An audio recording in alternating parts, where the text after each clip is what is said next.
მადლობელი ვარ პრეზიდენტი ტრამპის მზადყოფნისთვის დაიცვას ჩვენი მშვიდობიანი მოსახლეობა. ეს ომი მხოლოდ რუსეთის გამო გრძელდება, პუტინის სურვილის გამო. რუსეთი ცდილობს ომი ახალ ნორმად წარმოაჩინოს.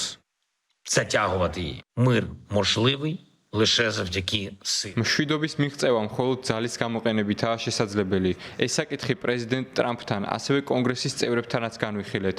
მუშაობთ ჩვენი დელეგაციების დონეზე, უკრაინისა და ამერიკის შეერთებული შტატების დელეგაციების, იმ ძალებისა და საშუალებების უზრუნველსაყოფად, რომლებიც გვჭირდება მოსახლეობისა და ჩვენი სახელმწიფოს დასაცავად. კერძოდ ამერიკული იარაღი, რუსეთის წინააღმდეგ ამერიკული სანქციები, რომელთა შესახებაც კანონპროექტი კონგრესში უკვე მომზადებული აქვთ. ასევე ევროპული დაფინანსება და მხარდაჭერა ჩვენი ერთობლივი თავდაცვის უზრუნველსაყოფად. Європейське фін.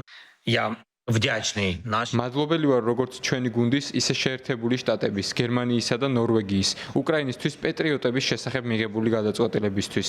ჩვენ ასევე მუშაობთ შეერთებულ შტატებთან თავდაცვის საკითხზე მნიშვნელოვან შეთანხმებებზე. დეტალებზე სასაუბროთ ჯერ სათანადო დრო არაა, მაგრამ ერთად ბევრი რამის მიღწევა შეგვიძლია. ще